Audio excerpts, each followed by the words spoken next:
Assalamualaikum warahmatullahi wabarakatuh. Kembali lagi bersama kreator amatir. Kali ini kita masuk ke part selanjutnya yaitu part 6. Masih dengan judul berteman dengan arwah dengan hashtag tewasnya Hilda. Sebelum kita lanjut ke ceritanya, seperti biasa saya mohon dukungannya kepada teman-teman semua. Dan alangkah baiknya kalau kita berdoa terlebih dahulu. Kita berdoa menurut kepercayaan masing-masing dan berdoa pun kita mulai. Bismillahirrahmanirrahim.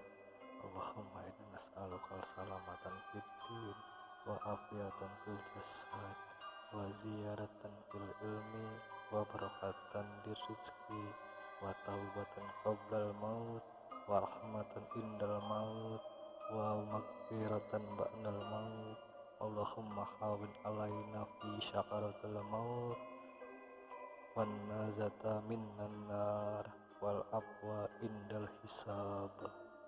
Sadaqallahul adzim. Berdoa selesai. Inilah ceritanya. Mau ngapain Tok? Tanya Robi.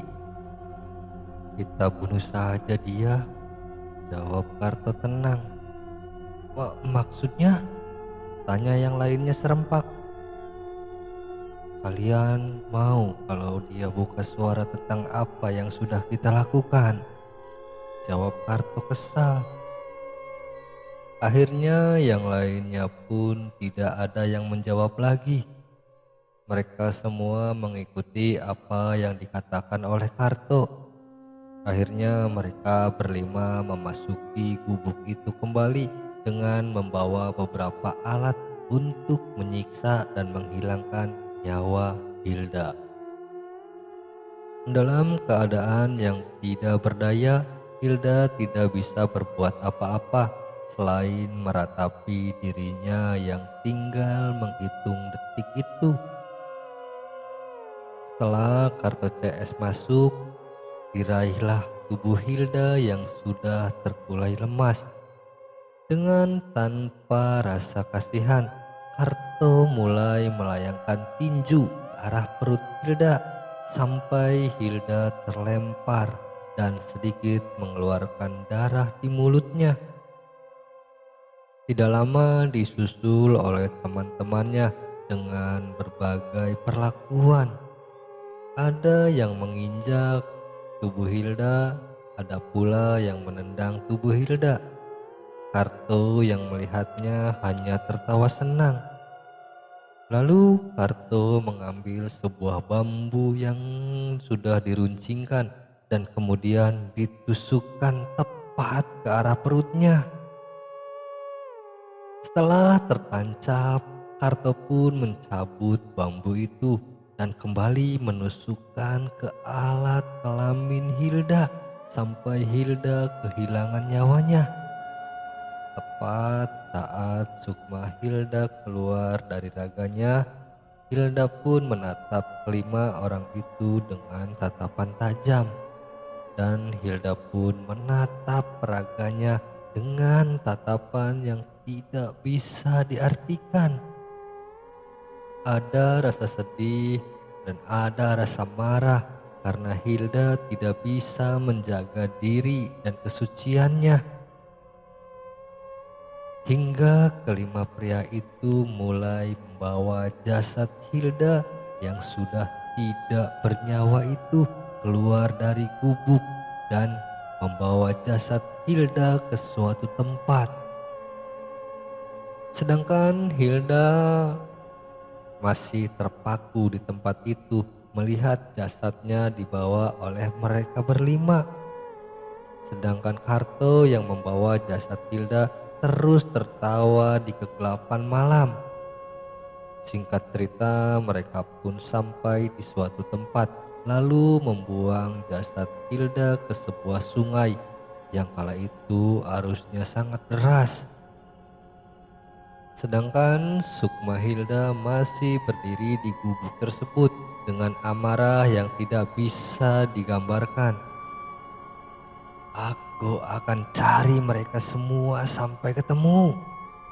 Bahkan kalau perlu, aku akan datangi setiap rumah di kampungku untuk mencari mereka.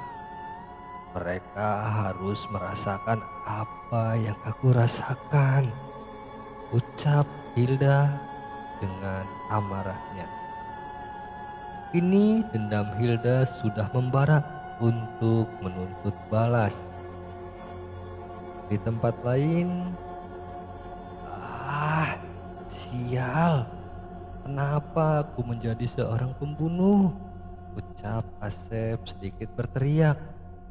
Karto yang mendengar dan melihat penyesalan Asep hanya tersenyum saja.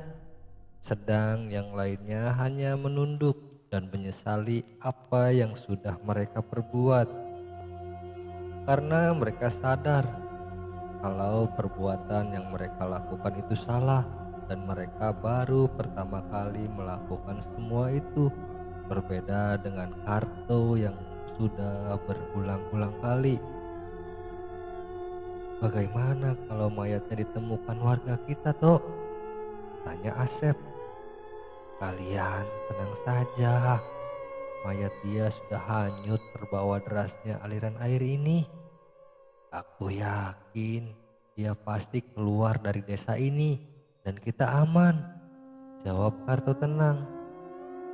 Meskipun begitu, namun keempat temannya masih merasa bahwa suatu saat akan terjadi sesuatu padanya. Ayo kita pulang sebelum ada yang mengetahui ini. Akhirnya mereka pun bergegas pulang ke tempat Karto. Tanpa disadari oleh mereka, sungai tersebut memiliki sebuah pintu air untuk dialirkan ke sebuah irigasi. Dan pintu air tersebut masih tertutup hingga mayat Hilda pun tidak bisa melewati pintu itu dan tertahan oleh banyaknya sampah. Di tempat lain dengan masa sekarang, Rian yang sudah siap dengan segala sesuatunya berpamitan kepada ibunya. Setelah selesai berpamitan, Rian pun berjalan mengikuti kata hatinya sendiri. Diikuti oleh Ayu yang setia di samping Rian. Sepanjang jalan mereka hanya saling diam dan tak ada obrolan sedikit pun. Karena ramainya orang-orang yang memperhatikan Rian. Jadi Rian tidak berbicara dengan Ayu. Rian hanya berjalan dan terus memikirkan di mana sebenarnya tempat tersebut. Sudah hampir setengah hari Rian berjalan. Kini Rian merasa lelah dan Rian pun memutuskan untuk beristirahat di sebuah langgar untuk melaksanakan kewajibannya. Setelah selesai melaksanakan sholat, Rian pun beristirahat dan tertidur. Kembali ke tempat kejadian. Mayat, mayat, teriak salah satu warga. Ada apa, Pak? Kenapa pagi-pagi lari-lari begitu? Tanya ibu-ibu. Ada mayat, Bu, di sungai, jawab laki-laki yang bernama Maman. Di mana, Pak, mayatnya? Tanya ibu-ibu serentak. Di sungai, di pintu air, Bu, jawab Pak Maman. Iya sudah, Bu, saya mau lapor ke Pak RT dulu, ucap Pak Maman terburu-buru. Ibu-ibu di sana pun mulai bertanya-tanya mayat siapakah kira-kira. Sedangkan Pak Maman terus berlari menuju rumah Pak RT. Sedangkan di rumah Bu Ija sudah merasakan tidak enak karena dari semalam sampai saat ini Hilda tidak juga kembali ke rumahnya. Pertanyaan-pertanyaan pun mulai menghampiri pikiran Bu Ija. pikiran buruk pun kini berkecambuk dalam kepala Bu Ijah. Bagaimana tidak, Hilda adalah anak satu-satunya Bu Ijah, dan Hilda pula satu-satunya yang menemani Bu Ijah saat ini setelah almarhum Pak Jajang meninggal dunia. Sedangkan di rumah Pak RT, Pak Maman mengetuk-ketuk pintu rumah Pak RT. "Assalamualaikum Pak RT," ucap Maman sedikit berteriak. Lama tidak ada jawaban, Pak Maman pun kembali mengetuk pintu tersebut dan mengucapkan salam kembali. Tidak lama keluarlah laki-laki parubaya tersebut. "Waalaikumsalam Pak Maman. Ada apa pagi-pagi begini datang ke rumah saya?" jawab Pak Maman dan bertanya ada apa sepagi ini mendatanginya. Anu Pak, saya mau lapor.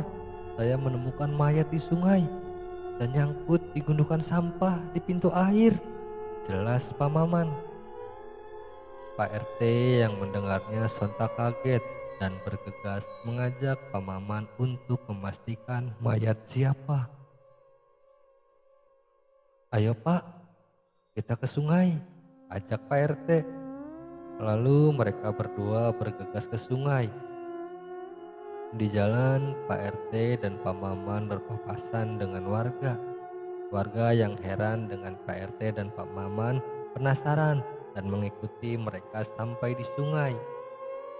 Sesampainya di sungai, warga terbelalak melihat mayat seorang wanita muda yang tanpa menggunakan pakaian dengan tubuh yang sudah membiru dengan beberapa luka tusukan di tubuhnya.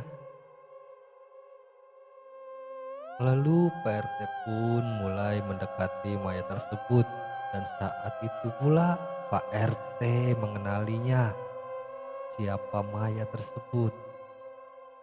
"Innalillahi wa inna ilaihi rajiun," ucap Pak RT lemas. Ucapan duka pun diucapkan oleh warga lainnya kala melihat jelas wajah Hilda yang sudah pucat itu. "Pak RT, cepat lapor polisi," ucap warga. "Iya, jangan ada yang menyentuhnya," jawab Pak RT dan kemudian mengeluarkan ponselnya untuk membuat laporan. Sedangkan Pak Maman berlari menuju rumah Bu Ijah untuk memberitahukan kabar duka ini. Bersambung. Terima kasih untuk teman-teman semua yang sudah menyimak, mendengarkan, atau menonton video ini. Saya ucapkan mohon maaf apabila ada kata-kata yang tidak tepat atau kata-kata yang kurang baik. Dan saya juga ucapkan banyak-banyak terima kasih. Wabillahi taufik wal hidayah. Wassalamualaikum warahmatullahi wabarakatuh.